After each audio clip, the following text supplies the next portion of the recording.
and welcome everyone. Thank you for joining us today. We're just going to wait a few more minutes as folks enter and join us for our conversation. We're excited to have you with us today.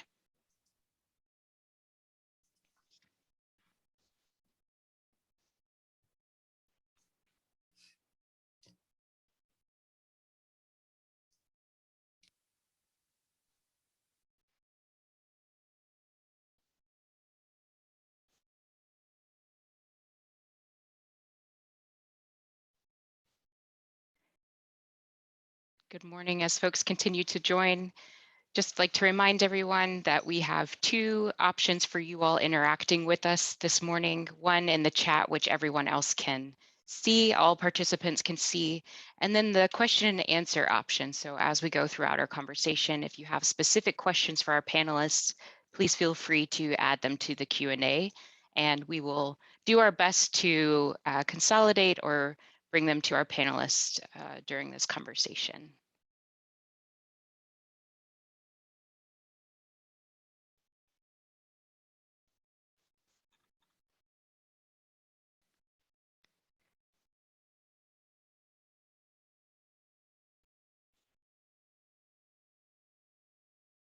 Oh, and we've got some folks out in Michigan. Good morning, Jennifer. Thank you for joining us this morning.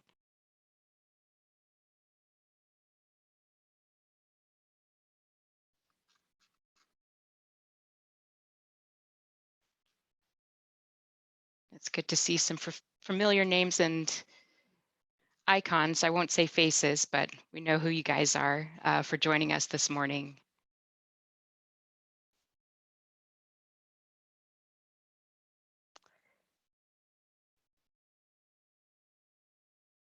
All right, we'll take one more minute to have folks join us this morning.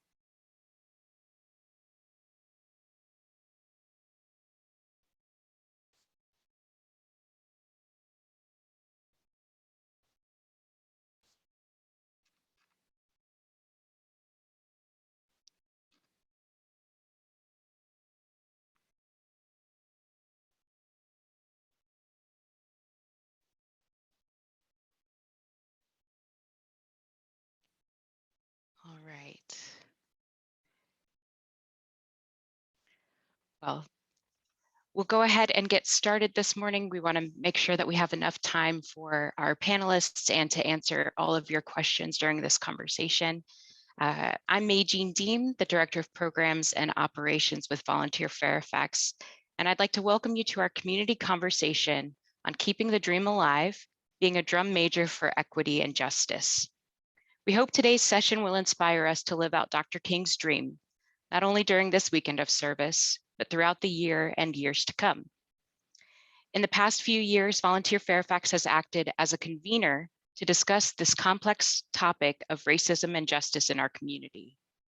We brought community together to address the invisibility of racism from a perspective of the I, we, and us.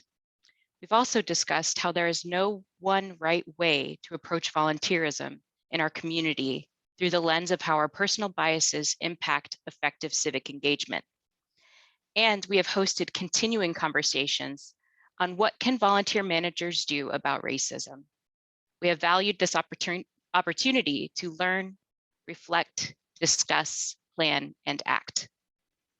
For more than 10 years, Volunteer Fairfax has celebrated the Martin Luther King holiday with what began as a day to serve, then grew into a weekend of service, and now to something bigger. Today, we add a community conversation as a time to convene and reflect on the issues of racism, equity, and justice elevated by Dr. King. Most importantly, it leads us to our opportunity for action. Dr. King's legacy and voice are as important today as they were more than 60 years ago. So let's use this time to assure that the arc of the moral universe continues to bend towards justice. Let us spark ideas to action as we continue to work together to address the difference between equality and equity. What is the One Fairfax policy and how it is affecting change? How schools are nurturing Dr. King's dream in our students, and how influencers are leading and mobilizing others into action. I'm very excited that our panelists could join us today. We're very proud of our collaboration with them and the organizations they represent. More importantly, as influencers in our community, we want to amplify their good work and embrace their role in the King legacy as we strive to build the beloved community. But first, a word from our presenting supporter. I'd like to introduce Amy Jo Moyer, Senior Program Manager representing Kaiser Permanente, who has a few remarks for us. Good morning, Amy. Good morning. Thank you, May-Jean. As May-Jean mentioned, my name's Amy Jo Moyer, and I'm the Senior Program Manager for Community Health at Kaiser Permanente. As the leading not-for-profit health plan in the Mid-Atlantic states, Kaiser Permanente is truly committed to improving the health of our members and the communities that we serve. We recognize the value of partnerships. We appreciate the connection we have with Volunteer Fairfax in support of the wonderful work they do in, for, and with community. We continue to be inspired by Dr. King's advocacy for racial equality. We also recognize that some of our neighbors suffer from health disparities related to racial, economic, and environmental inequities, particularly in Black and Brown communities. To achieve our vision of health equity, Kaiser Permanente has invested significant resources to stand up against racism and to improve healthcare access for the uninsured and underinsured. Also, to address the factors that impact health, like access to healthy foods, quality healthcare, and housing. Since 2016, we have invested more than $530 million in the Mid-Atlantic region to improve community health. This includes grant awards, donations, and sponsorships to nonprofit organizations that share our vision so they may provide needed services to their clients and build capacity to better serve their communities. We know that this work would not be successful without our community partners. We look forward to working together in this new year and this new decade to create a thriving, healthy community. We know that the journey to equity needs a systems and collective approach. Conversations like this one that we're having today are so crucial to the fabric of everything that we do. Thank you for joining us and celebrating Dr. King's legacy and having the opportunity to have meaningful dialogue about the importance of equity and justice. Thank you and enjoy the conversation today. Thank you, Amy, and thank you for Kaiser Permanente's continued support of Volunteer Fairfax in our community. I'd also like to recognize our Platinum supporter, Leidos, for the support of the MLK Junior Weekend of Service. And again, I want to thank all of you for attending today. So let's get started. Before the conversation begins, though, I'd just like to share a few of the ground rules that we have during our community conversation. Today, as we talk about difficult issues, remember this is a safe space. We want to be respectful of each other and each other's backgrounds. We may stumble. We may unintentionally say something wrong. We may unintentionally offend. But if we call this out, our goal is to become better educated allies. And questions, as I mentioned before, can be asked via the chat area, the Q&A button. Moderators will review questions and comments, and questions may be combined or adapted for better understanding and clarity. And should anything said today act as a trigger to you, we support self-care. Take a break. Take a breather, go off camera, do what you need to do to take care of yourself. It's important work, but we all have to make sure that we're taking care of ourselves so that we're not pouring from empty pitchers. So let's review our agenda. Our program will begin with opening statements from each of our panelists, followed by a robust time with Q&A, questions and answers. Before we hear from our three panelists, I'd like to share a few remarks to bring us into this, to prepare us for this conversation. So there's no question that Dr. Martin Luther King Jr. is an inspiring figure for millions around the world, a compelling speaker, willing to be in the spotlight and dedicated so fully that ultimately his life was taken from him. So it's easy to make him larger than life, a superhero for justice and equity that is above mere mortals. That makes it difficult to then put ourselves in his shoes, to believe that we can achieve the same things that he has, or be as dedicated to fighting for justice as he was. However large Dr. King has been made, going back to his writings, speeches, and sermons points us to something he firmly believed in, that we are all able to be great because everybody can serve.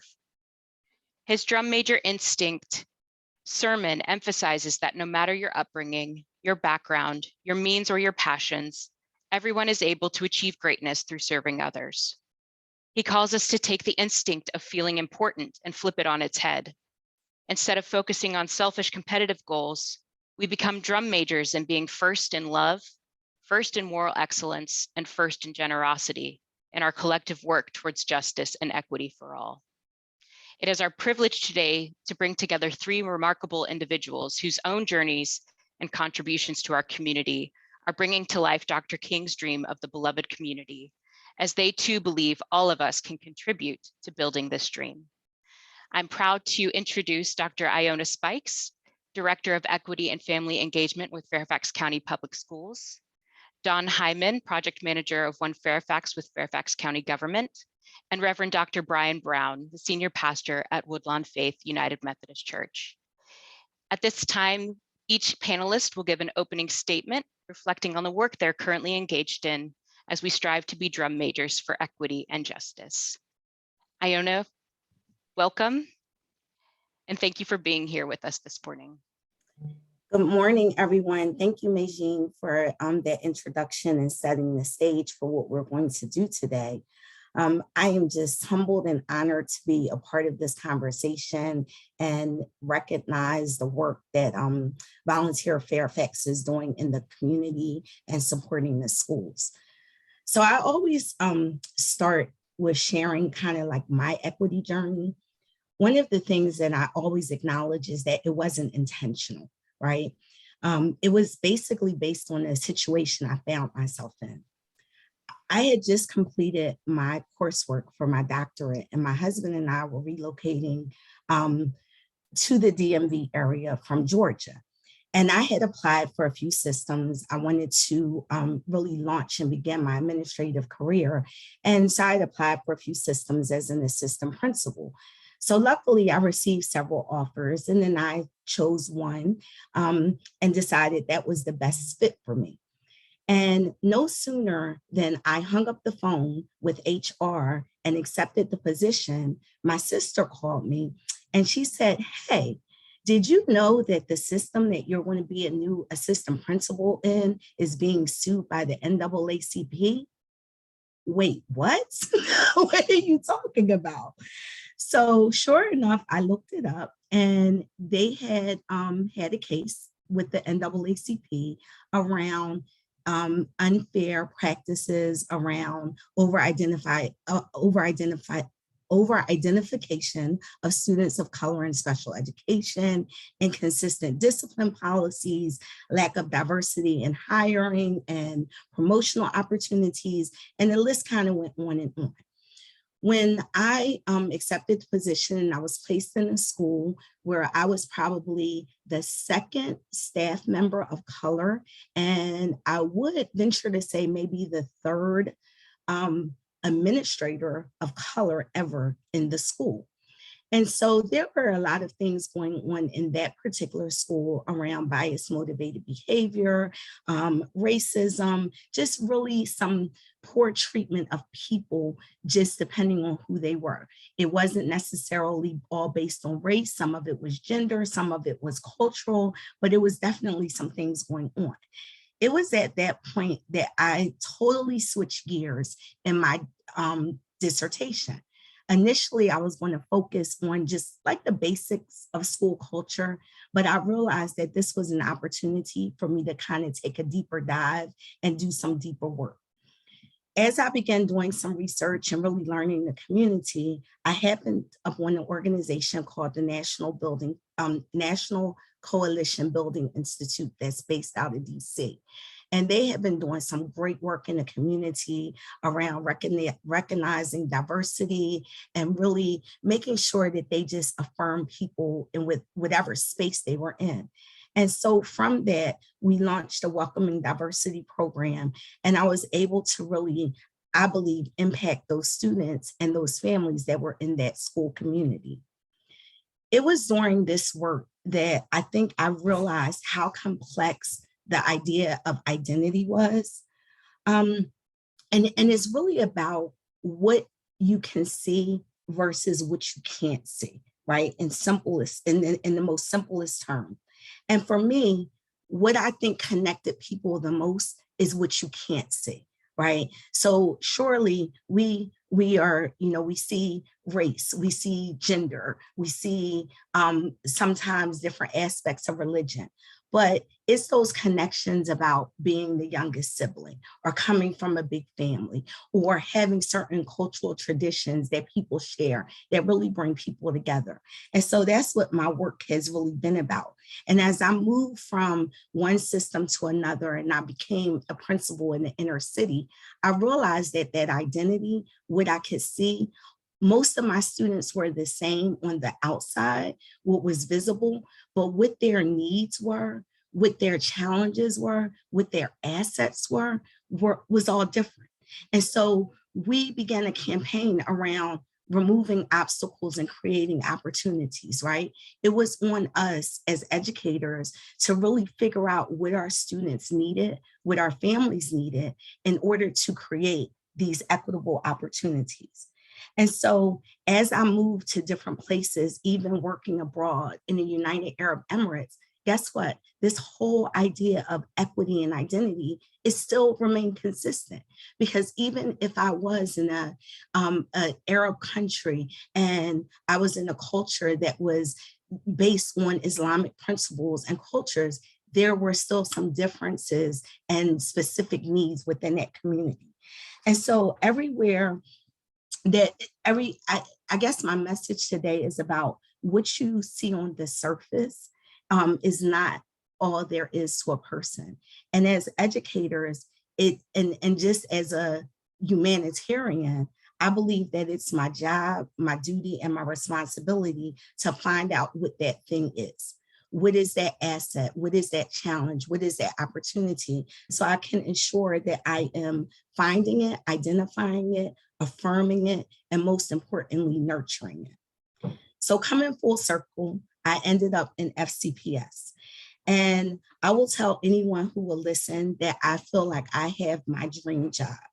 So I am in a place where I can work collaboratively with others around equity and around making sure that we are implementing systems and structures that produce equitable outcomes and dismantling those systems and structures that do not, right? I'm in a place where I have a dynamic team that's working to support children and families every day, and their work is amazing. I am at a place where I have a team that makes sure they strategically place resources with students, families, and schools that need them the most. And we're just ensuring that all of our students, right, are having their needs addressed and that our families are supported in every way. And I think one of the things that I like most about Fairfax is that I'm in a school system that is explicitly committed to equity, right?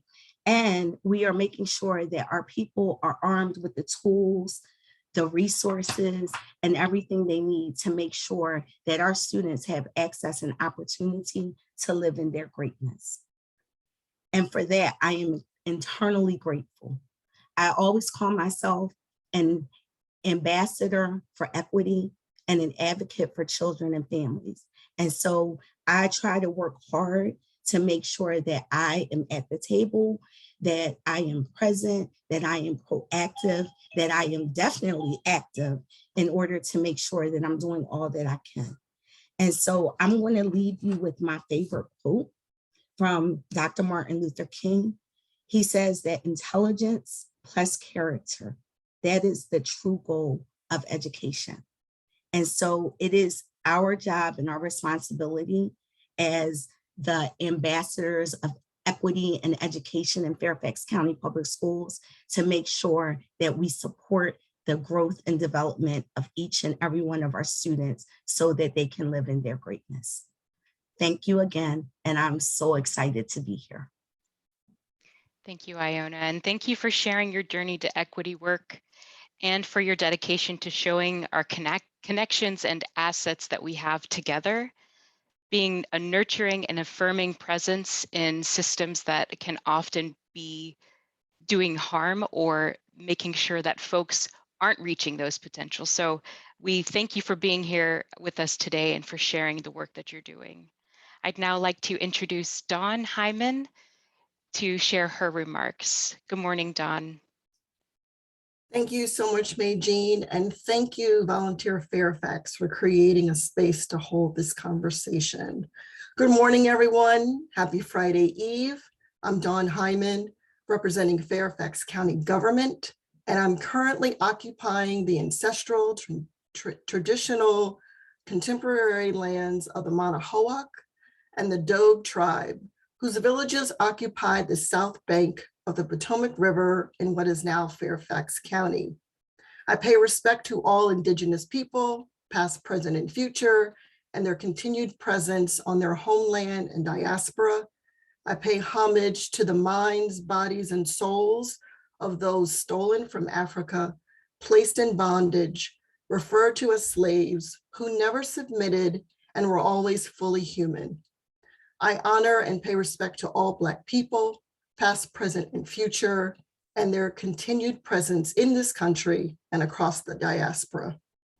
As a project manager with One Fairfax, which is housed in the Office of the County Executive, my role is to support the development of equitable communities across several key systems, such as food, transportation, technology, language, arts and culture, and community engagement. In addition to this, I also facilitate courageous and oftentimes very uncomfortable conversations that center race, structural and institutional racism, and racial equity.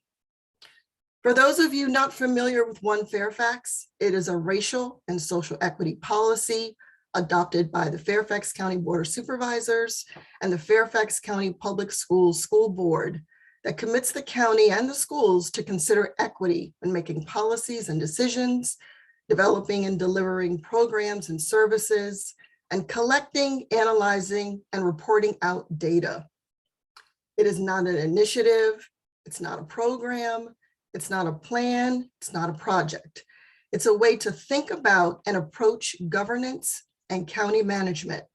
It involves facing our history and our current reality, understanding where we are now and what we want for the future, establishing clear priorities and making explicit choices, committing to bold and innovative approaches, and meaningfully engaging community and key stakeholders. One of the most profound things I've learned about Dr. King over the years is how he really understood the importance of getting to the roots of these inequities and injustices. Not just addressing the symptoms of an issue, but also naming and recognizing the importance of the need to address the very system that created the issue and the conditions that people are navigating and grappling with. And this is the crux of the work I do as a public servant working for the institution of government, to name, address, and dismantle oppressive, inequitable, and unjust systems and structures, and reimagine them through a lens of equity and justice, so that the individuals and families we serve can live, learn, work, worship, and play in equitable and just communities, and have access to opportunities where they can grow and thrive. It is an honor to be here today and on this panel with Dr. Spikes and Reverend Brown to have a very brave and intentional conversation in honor of Dr. King to continue the fight for equity and justice. Thank you so much. Thank you, Dawn, for joining us and for your work in naming truth in structures where sometimes it's easy to not look at that work. And we appreciate you being here with us this morning. We are having a bit of technical difficulties with having Dr. Brown, Reverend Dr. Brown join us. He will be here in a few minutes, but while we're waiting for him to join with us, I think we can go ahead and get started with a few of our questions so that he will join with feet running as we continue with our conversation this morning. So Iona and Dawn, you've highlighted the key points of the One Fairfax policy. How are the Fairfax County government and Fairfax County Public Schools working collaboratively to reach its goals?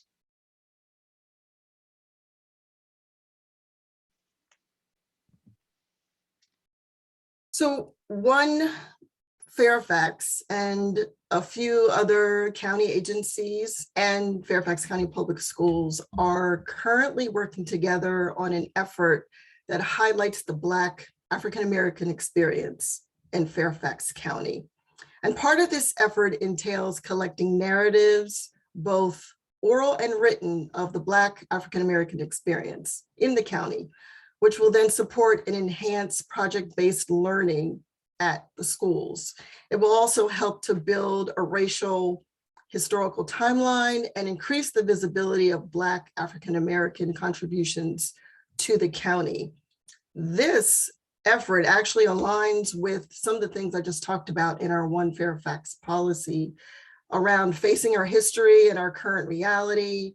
It will help us to understand where we are and the future we want to have. And it enables us to have meaningful engagement and with community and other stakeholders. We are asking students, the other part of this project is also asking students to submit ideas of historical markers of a person, place, or an event. And there will be some type of voting committee that will review those submissions in order to identify a historical marker that will be placed in places around the county. Wonderful. Iona, would you like to share any more thoughts on how One Fairfax is working with the public schools? Just adding to what Dawn said as far as the plan for moving forward, but just also making sure that we have a team of our subject matter experts around social studies working on that curriculum work. So not only supporting it in the community with One Fairfax, but also making sure that there are some curriculum and text and information that's being distributed and learned within the social studies classroom, and the focus on some African American history. Fantastic, thank you. It's great to hear how you're looking to the lived experiences of folks tying into the history of how we've gotten here, but looking forward to the future and integrating students' lived experiences into that. And we'll get to that later on, but I am happy to welcome the Reverend Dr. Brian Brown with us, who has joined us this morning. Welcome, Reverend Dr. Brown. It's great to be with you, and I've been with you as a guest, I guess, in a different place. So I've been hearing all along, so it's great. Oh, fantastic. Apologies. To be with you, and thank you for the opportunity. I would also like to do as Dr. Spikes started off, to give some context to this journey. And it dates back to elementary school. I remember, Jean, I remember that as a elementary student, I was fascinated by the other students that had traveled. They seemed to have this other sense of conversations that was bigger than my context. And I remember later on going, aha, it was their experience and my draw to diversity, even at an early age. And then still in elementary school,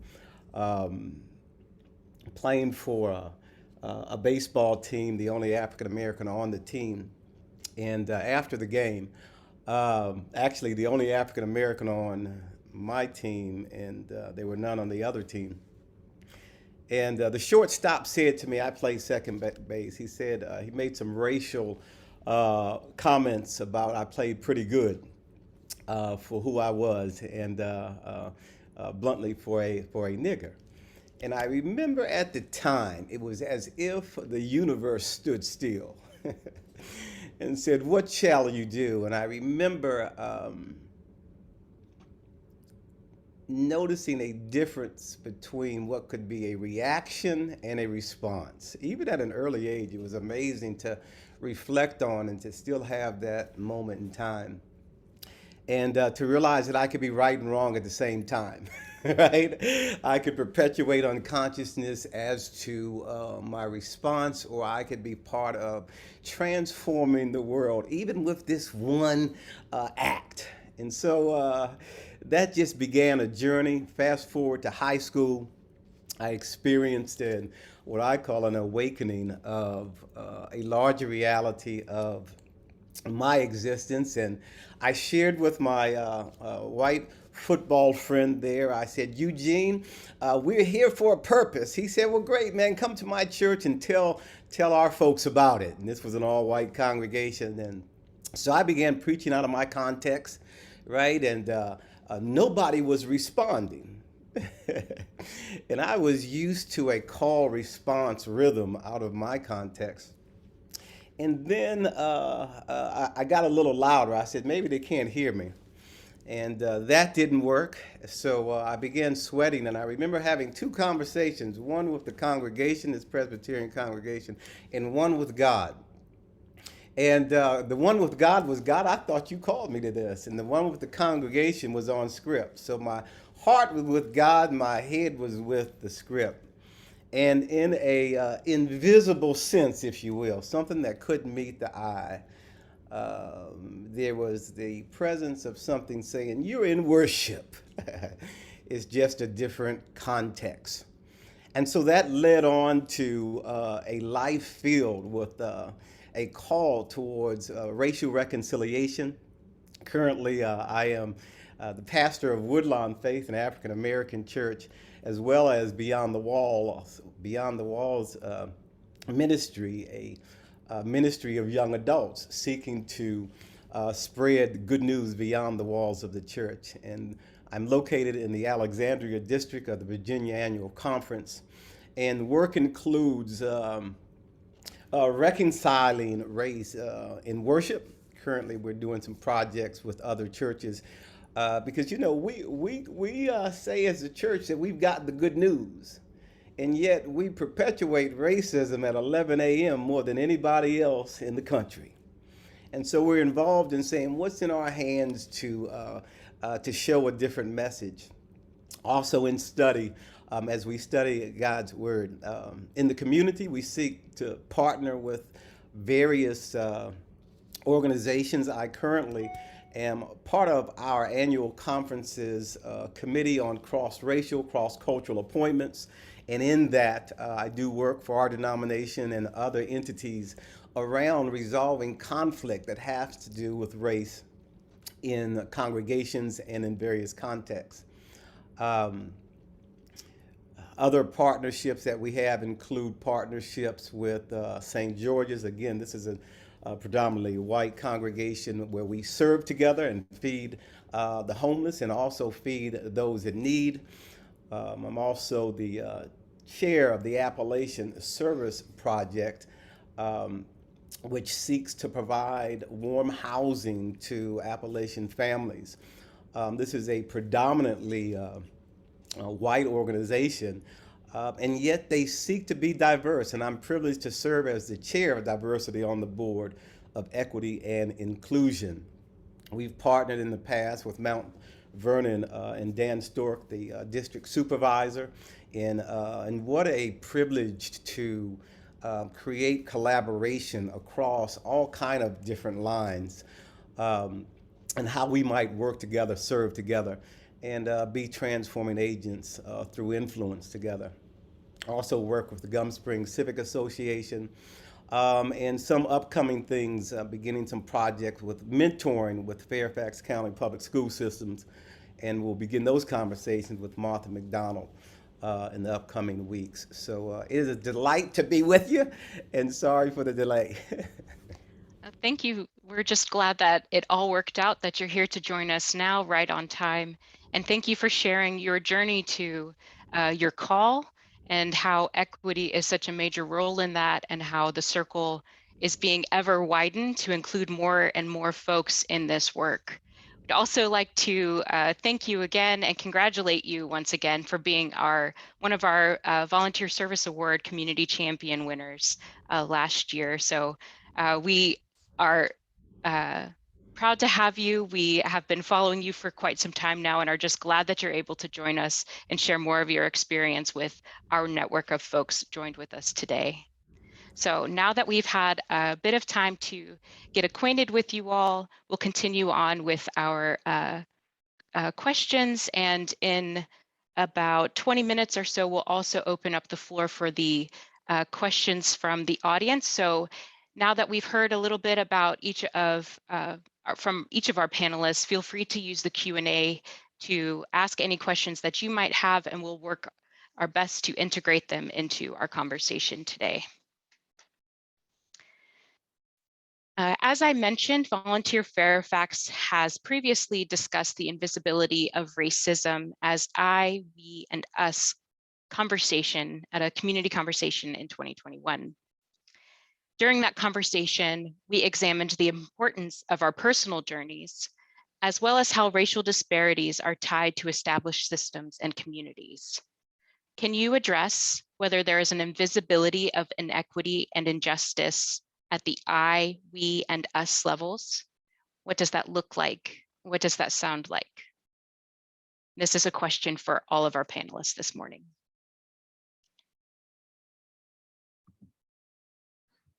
So I can start on that. I definitely believe that there is an invisibility that exists at every level when we're thinking about how people, whether or not people recognize what equity is and what racism is. And when I think about how people interact with it, I do see all three levels. So I see the I as me, myself, right? A personal journey, recognizing perhaps what you have experienced throughout your life, recognizing what you can't accept or don't want to accept, recognizing what your vision is for what you want the world to be and you want to be treated and how you want to treat other people. And then for yourself saying, okay, what can I do? So personally, what is my mission? What is my role? What is my responsibility? On the we level, I think of, teamwork makes the dream work, right? And so I think about how do you engage others, right, in the journey? And thinking about how do we build that sense of community and that sense of purpose that's unified is critical. One of my favorite quotes is about, keep the main thing the main thing. And so when you have that united front and when you have that united effort, then perhaps we go forward in the we. And then the other part is around the us, right? Because, we can do it, but then who is oftentimes us versus them. And so keeping in line that, if the us and the we don't come together, then oftentimes we can't get the work done. And so I think with the invisibility of racism, sometimes we think that it's other people's problem or other people's issue, when in effect, it's everyone's issue. I don't want to say it's always a problem, but it's definitely everyone's issue. And I think that it's important for people to feel empowered and know that you can make a difference, whatever in whatever place that you sit, you can make a difference. And I'm going to just kind of end because I always have a story or a quote.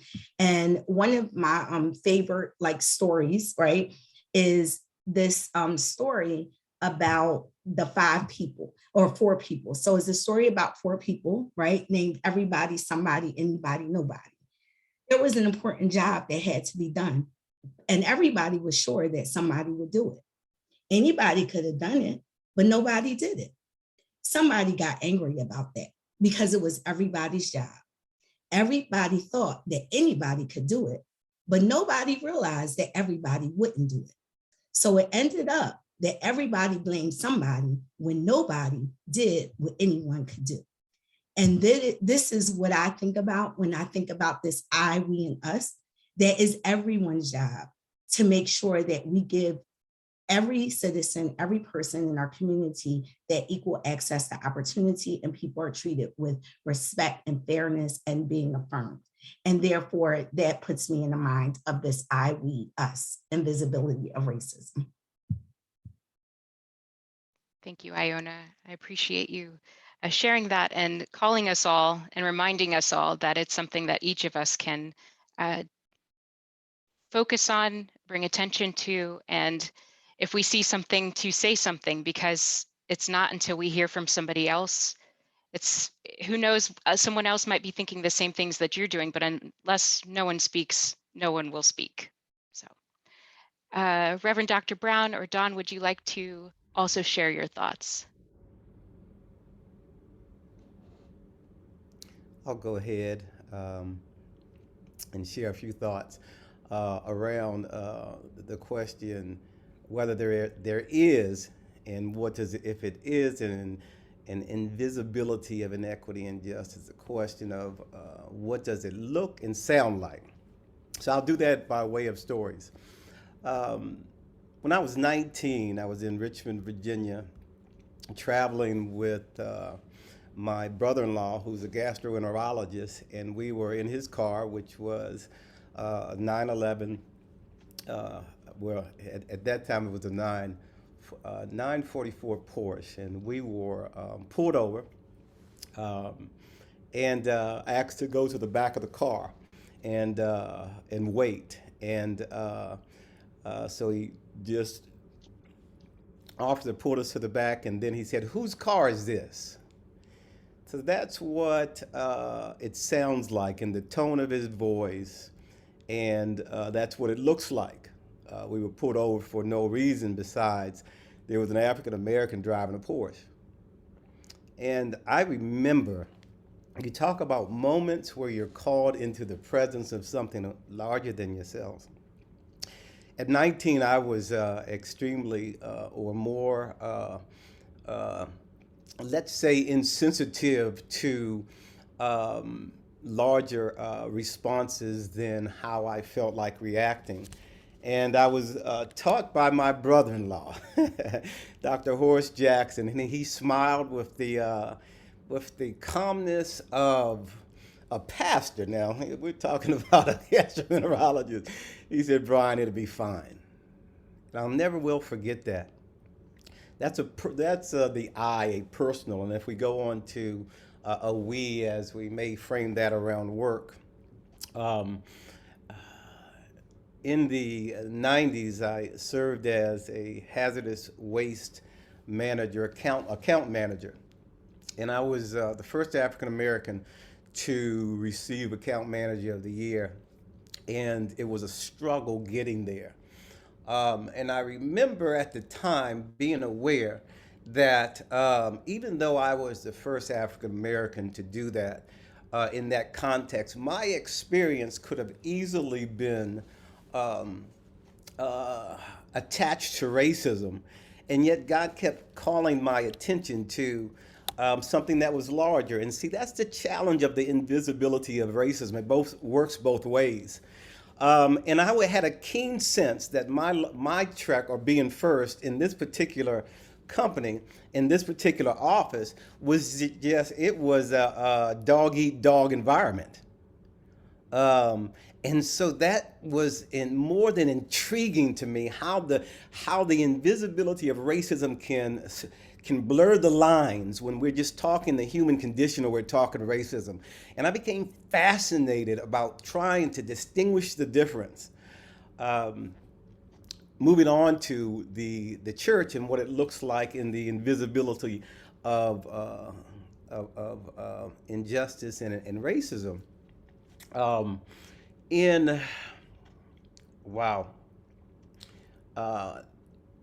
Leontine Kelly in 1984 was elected to the episcopacy. She became a bishop.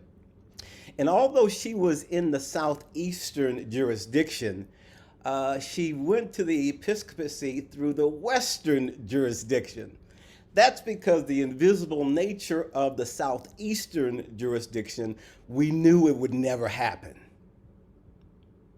And so that's not something that you would see documented as politics or polity within the denomination, but it was an invisible reality. Now fast forward 2016. In 2016, Bishop Sharma Lewis became the first African American to become a bishop in any major Christian denomination. Oh, let me back up. She became the first African American bishop to be elected to the Virginia Annual Conference, and actually to the Southeastern jurisdiction as well. And although she has been elected, she has gone through extreme criticism and even death threats, right? That can be, or that are attached to her theology. But those who have any experience with history and the context realize that there is an invisible thread there that she experiences based on who she is. Now let me move to community briefly. My son, and this was in 2020 after in the George Floyd horrific incident period, hit my son and a friend of his had gone to the movies and stopped at a restaurant after the movie, and two police officers came in and asked if we could question you outside. And my son said, why? What can you tell us what this, or why do you want to do that? Neither of these individuals has ever even had any run in the law without, besides maybe a speeding ticket. And so there was no response, but we need to talk to you outside. We need to talk to you outside. And then again, being hypersensitive to what has happened to some of their friends as well, they finally agreed to go outside, and they took their license, they ran it, and 45 minutes later they let them go. And he said, why did you pull us over? And then the answer was, you fit the description. Black, two black young males. And so that's what it looks like. One more example, and then I promise I'm done. My niece, who lives in an affluent neighborhood, was sitting in front of her house with her boyfriend. Police drives by, looks over, sees them, turns around, puts on his lights, pulls up behind him, and says, "Can I see your license and registration?" And she says, "Why? I'm sitting in front of my house. We haven't done anything wrong." And the officer said, "You can make this hard on yourself, or you can make it easy. Let me see your license and registration." She said, "Officer, I'm sitting in front of my house. I haven't done anything wrong." And then knowing some of the stories of other friends, she showed him the driver's license. So this is what the invisibility looks like, but it's very visible to those who are African American and have those experiences. There's a couple questions in the chat, and I promise I'll get to that a little later. Thank you. Thank you, Reverend Dr. Brown, especially for sharing such personal stories about you and your family, because again, it brings us to the point that this isn't some far off concept that we're discussing. This is real lived experiences felt at individual levels across markers that we think wouldn't allow for these kinds of situations to happen, and yet they're still continuing. And that's why this conversation today is so important for us to be reminded, to be refocused as we continue this journey towards equality, equity, and justice. Don, would you like to say anything about the I, we, or us question about how we can address the invisibility of racism? Yeah, and to just kind of wrap up the question quickly, I have similar thoughts to what Dr. Spikes had shared, and also have had some personal testimonies similar to what Reverend Dr. Brown has shared, especially with the police, with regards to, what does this look like and what does this sound like? But I do feel like in terms of, again, what Dr. Spikes was saying for the I, what can I do? What is my role and responsibility in, doing this work and addressing injustice and inequities and racism? For the we level, again, what is the collective role and responsibility, and how do I engage others in doing this work as well?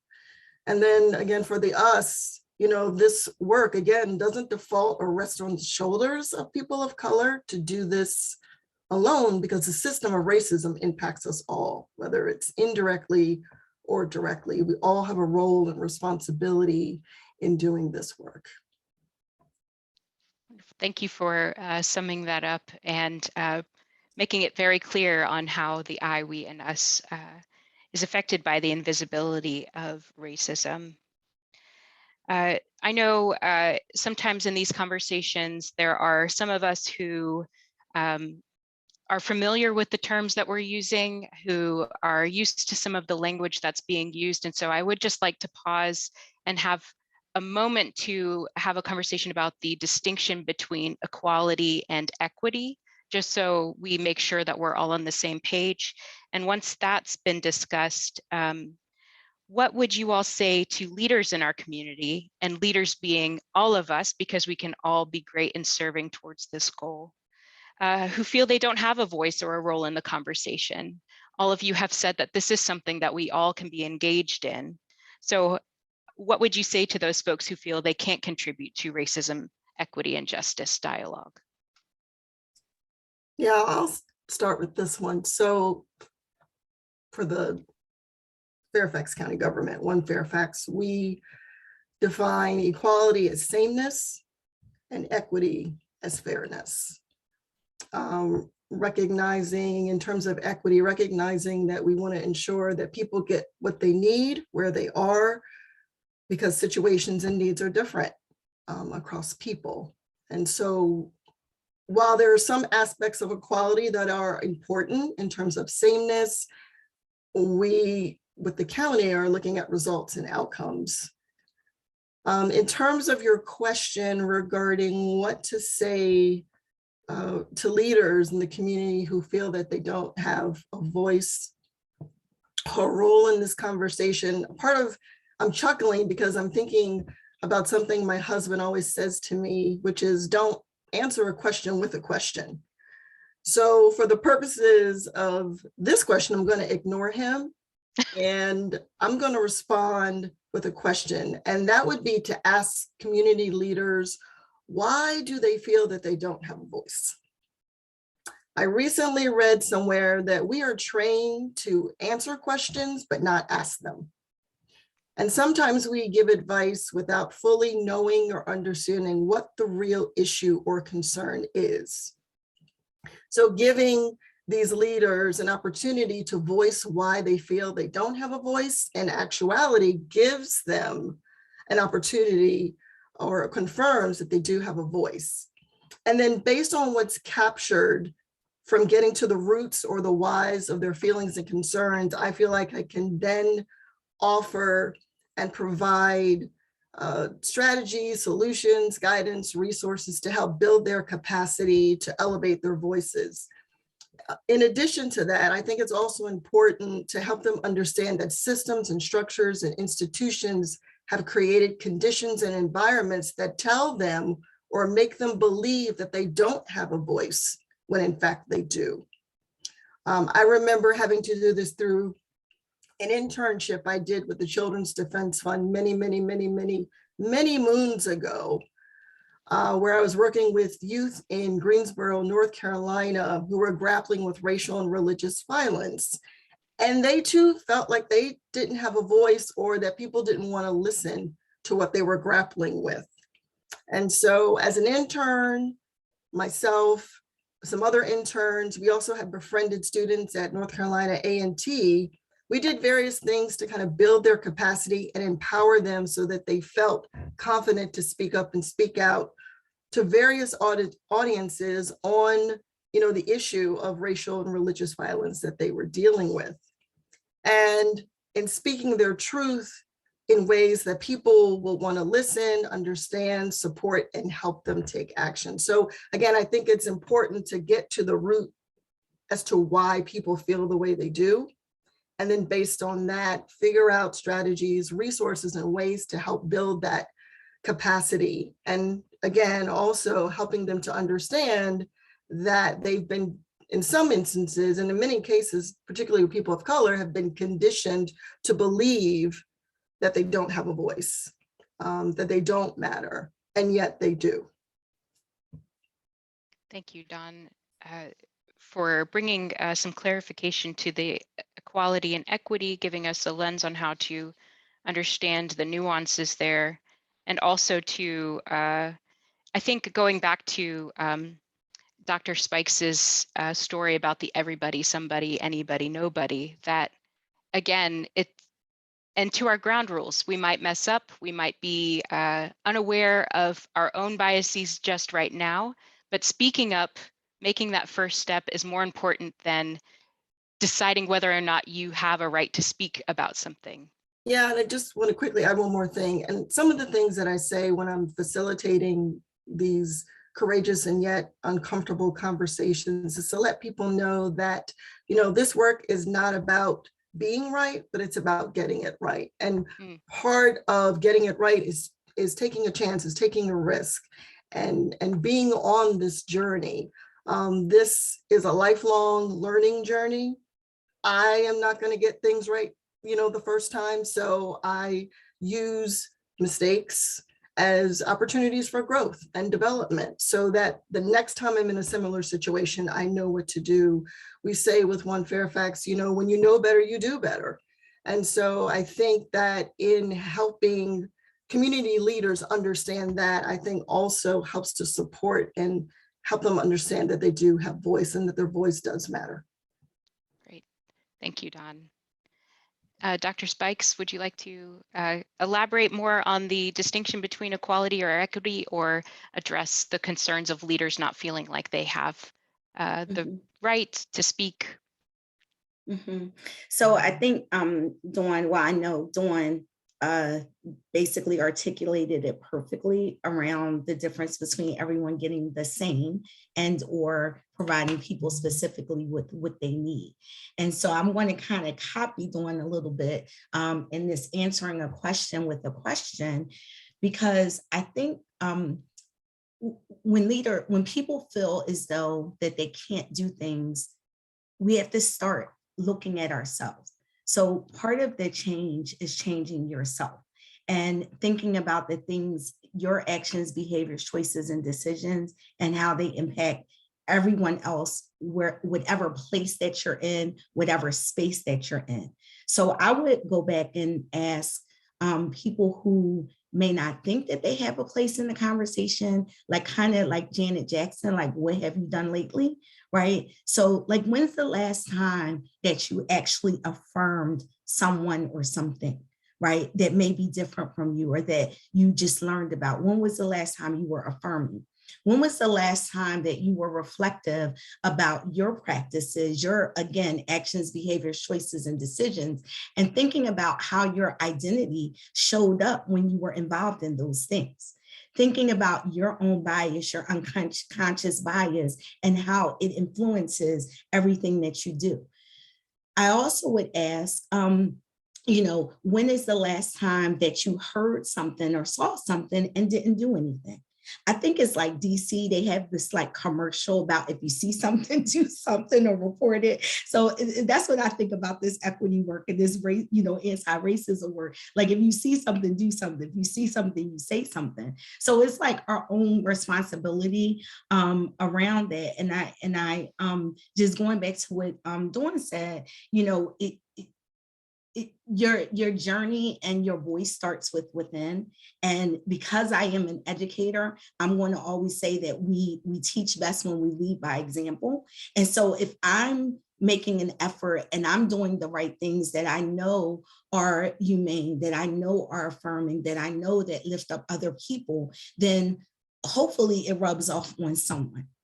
So that's what I would say to people is you start from within, and then the more you talk, the more you show, the more people will pick up on that behavior, the more connections you will make, the bigger your network will grow. And then that one voice turns into multiple voices with the same intention, the same mindset, and the same plan moving forward.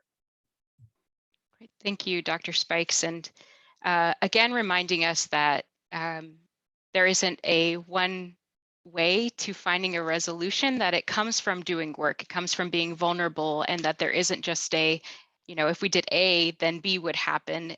If it were that easy, then we wouldn't be having this conversation right now. And another point that I really appreciated about what you said is when you do speak up, then it feels very vulnerable. Then you feel like you're alone, you feel like you are doing something very scary, but it does end up bringing you and connecting you with others, that it does lead to connection. It leads to you joining others who are experiencing something else to move forward together. So I think that that's also a very powerful image to hold on to as we move forward in this work. Before continuing with any other questions, Reverend Dr. Brown, would you like to speak to folks who feel like they maybe aren't a leader or aren't able to contribute to this work? Yeah, so thank you. Couple of things. I often view things as energy and moving, the energy to being courageous and moving forward. And for those that don't believe that they can make a difference or have a voice, to first remember we change the world one life at a time. One life at a time. The journey of 1,000 miles begins with the first step. And as we think about that, where do you get that energy from? Where can you get the energy to combat the inertia of stagnation, if you will? How can you move forward? And I would say find your passion and you'll find your courage. Find your passion and you'll find your courage. What is that thing and what is your passion? You want to figure out what that is? When you're listening to conversations and something doesn't feel right, what makes your skin crawl? Yeah. As Papa, I'm telling my age, used to say, that's all I can stand and I can stand it no more, right? What brings you to that point? Find out what that is and then plug in the conversations and actions that address the inadequacies of your passion. Find those who have that same passion. And for me, part of the work that I'm passionate about is connecting folks to that passion and to resources to move conversations forward. But you can throw a dart and hit a place that you can make a difference, right? So what is your passion in moving equity forward? Well, thank you, Reverend Dr. Brown, especially in this work where it is tiring and it's coming from all sides. Having that passion to really ground you and keep that energy there for you to move forward, I think is helpful. And it shows that no matter where we are, what our passions are, what our backgrounds are, we are positioned to be agents of change, to ask these questions, to be involved in this work. We are about to open it up to answering some of our questions in the Q&A section that our participants have shared, but I just want to go back to one question for Dawn, and folks can also contribute as well. But because this work, it sometimes seems like it would be easier if we could just look at numbers and look at ways that we can quantitatively define our experiences. And you've spoken about using data for the county to formulate equity decision making, but we know that quantitative data doesn't always paint a full picture. So how can qualitative data or lived experience be used to advance equity and justice? Sure. So qualitative data actually provides us with some really rich contextual insights into and understanding people's lived experience, particularly as it relates to policies, programs, services, practices, and procedures.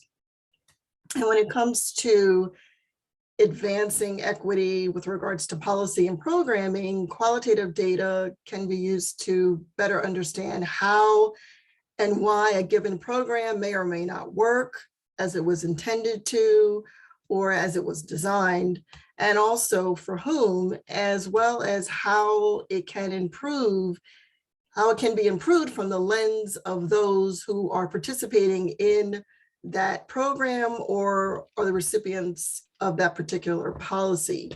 And this then helps policymakers and program managers to better steer those policies and programs in a direction that is rooted in how people experience a particular policy, service, or program. It can also capture very complex dynamics and variables that would otherwise be undetectable. It can help us gain critical insights into our own blind spots, biases, privilege, and power, and explore the hows and whys of interventions, program outcomes, and human experiences. An example of this was a report that was recently done by a nonprofit partner of ours, Arcadia, through a grant from the Northern Virginia Health Foundation to capture the lived experience of individuals navigating food insecurity in the southern part of Fairfax County. And while there was some quantitative data, this report really honed on qualitative lived experience, particularly those mostly impacted by food insecurity, which were people of color. Through interviews with clients who participated in various food assistance programs ran by our nonprofit partners, community and faith-based partners as well, this report provided a platform for them to have a voice where they can share their experiences navigating food insecurity, both positive and negative, as well as their ability to access programs that could provide them with food. And this report will help those who are working to address food insecurity better and more equitably develop strategies to address this issue in efforts to build a more equitable and secure food system. And it also provides an opportunity for community members to be at the table and involved in the decision-making process. I truly believe that those closest to the problem should be closest to the solution. And to quote Iona Presley, those closest to the pain should be closest to the power. I truly believe that both qualitative and quantitative data is helpful in painting a more comprehensive picture, especially if you're trying to measure something that will have an impact on people and their lives. Thank you, Dawn. It's just such fascinating work, and I appreciate again that connection and bringing the folks, centering the folks who are experiencing the consequences of these systems and structures to finding the solution, instead of being that removed, okay, the spreadsheet tells us this, so we are the folks in power, let's figure it out. Instead, it's recentering how we move forward. And I think that speaks also to Dr. Spike's work in bringing students into the conversation. And it's a great segue into opening up to the questions we have from our audience. And this one is for you, Dr. Spikes. How is the Fairfax County Public School system addressing cultural proficiency and responsiveness in the schools? What is the equity environment in the schools? So that is being addressed in multiple ways. We have our division on our ISD division curriculum work that really focuses on a lot of culturally responsive teaching and instructional practices, and what that means to really kind of get to know your students and have a broad view of the world and different cultures and different traditions so that you are recognizing and affirming. I would kind of go backwards a little bit and just say that most of the work, whether it's being culturally responsive or making sure that you're lifting up equity, really has a lot to do on around relationships, right? And I'm the queen of quotes. And so one of the other quotes that I love is the one that says that kids don't care what you know until they know that you care. And so for me, part of the being culturally responsive is knowing your students, knowing your families, again, not just understanding or recognizing their needs, but also recognizing their assets. Oftentimes we go about making changes or doing implementations based on what kids don't know or what they don't have.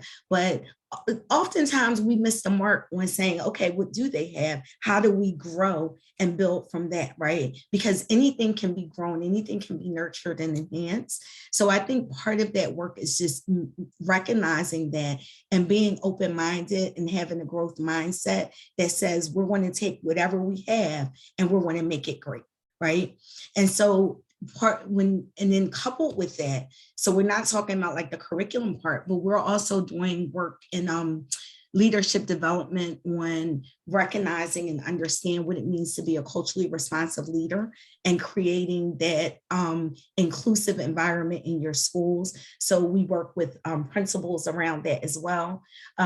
Many people on the call may know that Fairfax, we have a couple of distinctions. One of our, some of the policy work with One Fairfax is that Dr. Brabrand did establish our Chief Equity Office and having our Chief Equity Officer to oversee this work in the schools and in the communities.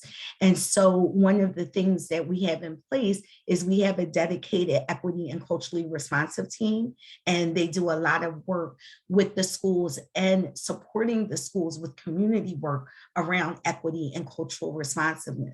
We have equity leads and equity teams at every school, and they often work in collaboration with our family liaisons and with our Title I resource teachers and ed specialists to, again, make sure that we are addressing issues holistically and that every part of a challenge is identified so that it can be properly addressed. Another thing that we are proud of in Fairfax is having the SEALs, which are our student equity ambassadors, and that leadership group, and the work that they are doing to connect with other students, sharing different experiences, definitely lifting their voice. So not only speaking about things that they don't necessarily agree with, or they deem that is wrong or inappropriate or not affirming and not safe and equitable, but also giving their voice to what things could be changed, what things, could possibly happen to create, a true One Fairfax. Even I know it's not Fairfax County Public Schools, but what would create that environment to be like one body of people really focusing on the same thing and making sure that everyone is affirmed and honored and respected. I am just impressed at the various levels at which the programming towards equity and inclusion affirmation is included in the Fairfax County public school systems. And I really am proud of that work. I don't know if there's a word in English where it's like, I'm proud for you, even though it's not mine. I know maybe there's a word in another language that captures that feeling, but it's just awesome to see all of the ways that you all are including the various levels of folks affected by that system in this conversation and work. Amazing. I just want to add something else, and kind of, I think Reverend Dr. Brown and Dawn kind of piggyback on this. This work is definitely a journey, right? And things don't, and it's not easy, and we all still have work to do. And so while our former CEO kind of launched this idea of a AAA framework, and we call it assessing, affirming, and advancing, right? Because we have to understand what we're working with, right? Because you don't know where you're going if you don't know from whence you came. So we definitely have to start with assessing where we are and what work needs to be done. And then that whole affirmation piece, we are working to build our own capacity. And I'll just mention, and the reason I say it's really not easy work and it's hard work is because I recognize that it is really hard to affirm. It is easy to praise. Oh, yes, it is easy to praise. And I can give out praises, by the hundreds. But it is much more difficult to affirm because that means you have gotten to know, you have gotten to understand, you have to believe it in your heart, right? Because it's hard to write stuff you don't believe in. It's hard to say things you don't believe in. And so that part of affirmation is really critical. And so we're working on it. We do, I did a workshop with one of my teams and we really just literally practice affirmations. And as trivial as it may seem, that's part of it. But every day you're going into as an educator and you're interacting with kids and you have to make them feel like they're important. You have to put in the work to make sure that they know that they matter. And so it really is just an ongoing thing. And so we are nowhere near, I'm sure, what the vision is and where we want to be. I don't think anybody is, but we know that we have to keep on going. And then eventually, as we are clear in what we're working with, and we continue to affirm the great things that are going on, then eventually we will be able to advance and where we want to be in our desired state. Thank you for bringing, again, that juxtaposition of praise versus affirmation, that it is calling to that deeper connection, that it is easy to praise someone else, say, well, look at us, look at you, but to really say, not only do I see it, do I give praise for it, but here, let me show you how I'm also affirming it through my own words and actions and have it validated back to me by the people who are really affected by it. So I know we're getting close to time, but I do want to direct a question to Reverend Dr. Brown. Could you please speak more to your comment that the 11 a.m. service perpetuates racism, or is the most segregated hour in America? I believe that Dr. King also mentioned, as the participant said, that woke me up. Yeah. As the church, we vision a world of diversity and inclusion, and yet at times we are poor examples of that. The path of least resistance is to go and worship with people who look like you and talk like you and think like you. And we perpetuate that every Sunday. So what does it look like to use the energy that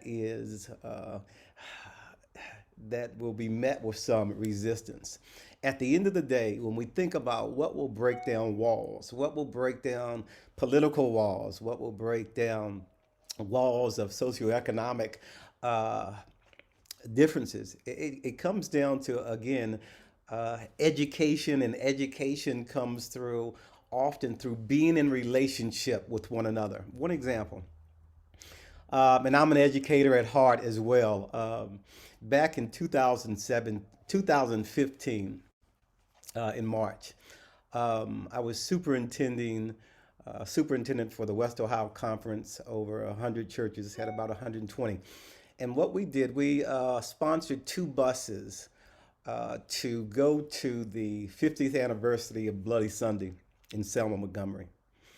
And we brought together high school students, college students, seminary students, and diverse students or diverse members of congregations. And we went there, and some that had gone came not knowing any history, but they had friends that had created a sense of belonging for them, so they went. Fast forward, in 2020, in May, we had a Black Lives Matter march, and we had close to 2,000 individuals show up. I got calls from individuals that said, if I was a betting person, I would have bet $1 million I would never see such and such at a march like that. right? So how did they get there, right? And it was through relationships that had been built that were stronger than political, theological divides. And so if we can reach out, take the initiative to someone that you have a sense of belonging with, that looks different, talks different, thinks different, and create that bond, then we will be able to dismantle those things that separate us. So yes, at 11 o'clock, Google some websites, right, and see what you see, right? And so to that, ask what is in our hands to do that. We just started this past week, Aldersgate United Methodist Church, all white church, right? Woodlawn-Faith, all African American. And so we're starting a Pulpit Exchange, right? Their pastor came to us to create first we got to get in proximity of one another, right? So that we can see one another not as ideas, right? But as flesh and blood. And when we start to do that, then something amazing happens. We begin to see the humanity that we have in those political and social and economic differences become subservient to what we have in common, and we're able to work together. Thank you for that, Reverend Dr. Brown. And I think that also goes back to what Dr. Spikes was saying before, that it's what we don't see that really will connect us. So once we get past those things that are blocking us from that connection, we really can continue to work together. We are getting close on time, but there is one more question we'd like to have Dawn address. How do we address the fatigue Black and brown people probably have in teaching us the subtleties of racism, and then wanting to diversify our programs and not being perceived to be just jumping on the bandwagon? Ooh. I think you can wrap that up in 30 seconds, right? Honestly, I don't know if I can. Yeah, there is a lot of exhaustion and fatigue that Black and brown people experience in not only doing this work, but having to exert emotional labor to explain racism, as well as the trauma that we experience experiencing racism. And honestly, I don't know if I have enough time to really address that in a way that's helpful. Okay. I think that in speaking to Dr. Spikes and Reverend Dr. Brown, that part of the work of our white allies and even our non-Black friends of color is to take time and do some work.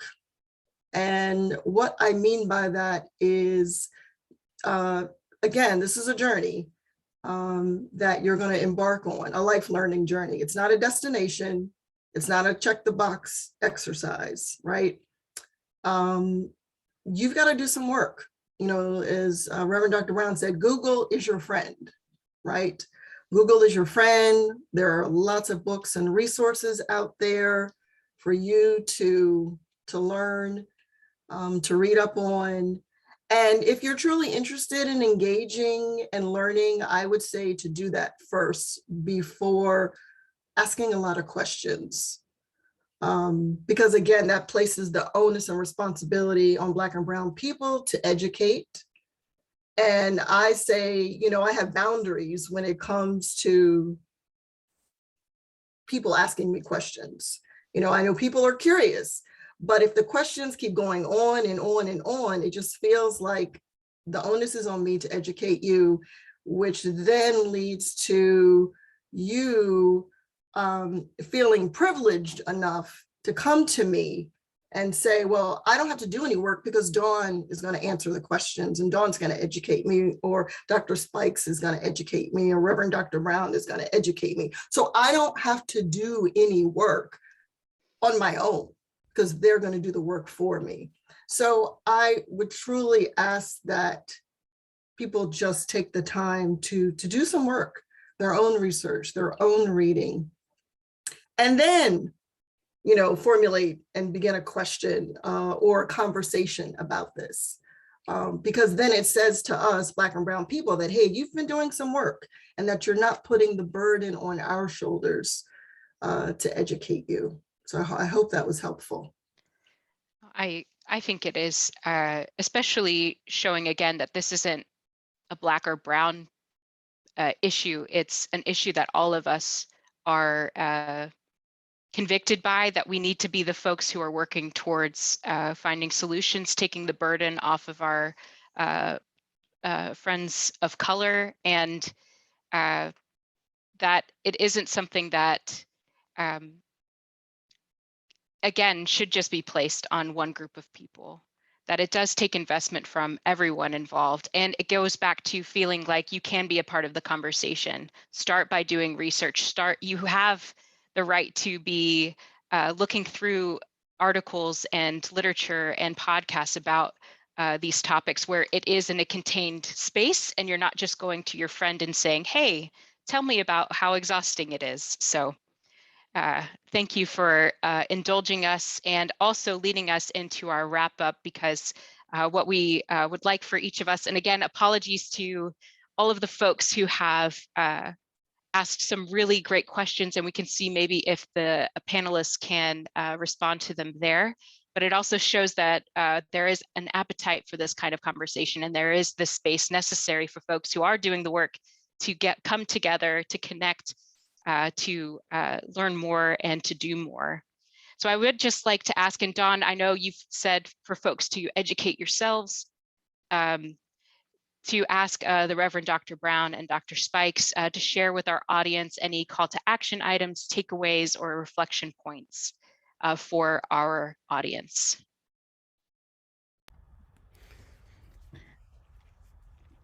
Reverend Dr. Brown, you want to go first? I yield. Okay. So one of the things that we talked about previously was about just resources and things we were doing. So just lifting up that as an educator, I am really focused and reading right now the Ed Equity Plan for Virginia, and really making sure that my work is aligned with the vision of the VDOE, right? And what's best in Virginia. I will also pose the question around again, thinking about this work as a journey, that what keeps me grounded and keeps me going is that I know that it's right. So I know it's the right work to do for people, especially for children and for families. And it keeps me going and motivated. And because, again, I'm the queen of quotes, I want to leave you with another one that, again, keeps me grounded and keeps me motivated. It's like one of my anthems. And Angela Davis says, I am no longer accepting the things I cannot change. I am changing things that I cannot accept. And that keeps me going. Yep, dropping the mic. Thank you so much. Thank you, Dr. Spikes. Well, thank you. I'll have to include that in my quotes, and I'll give you a quote in leaving as well. But first say, in this work, find what gives you passion. I'm dedicated to this work because I'm sensitive to what there's a calling, right? There's a moral compass within all of us, something that causes us to react when we hear or do something, and listen to that moral compass and find those others who resonate with that, and form those relationships and bond, and use what's in your hand. Say, what's in my hands that I can use, and take that next step. It's there. Listen to it, and find the partners. I'll leave with this comment by Maya Angelou, and I'm going to add an addendum if that's okay, because you're going to need it for this work. She says, when people tell you who they are, believe them, right? that's going to save you a whole lot of pain too. Right? Right. But let me add an addendum to that. And here's where we're all called to this work, because there's a connection between uh, all of us that calls us to work together. And the connection is this: when people tell you who they are, believe them and love them anyway. Yeah. Come on. Love them anyway. It means that you know how to communicate. You know the distance you need to have. You know the proximity of what you can share, and yet love them anyway.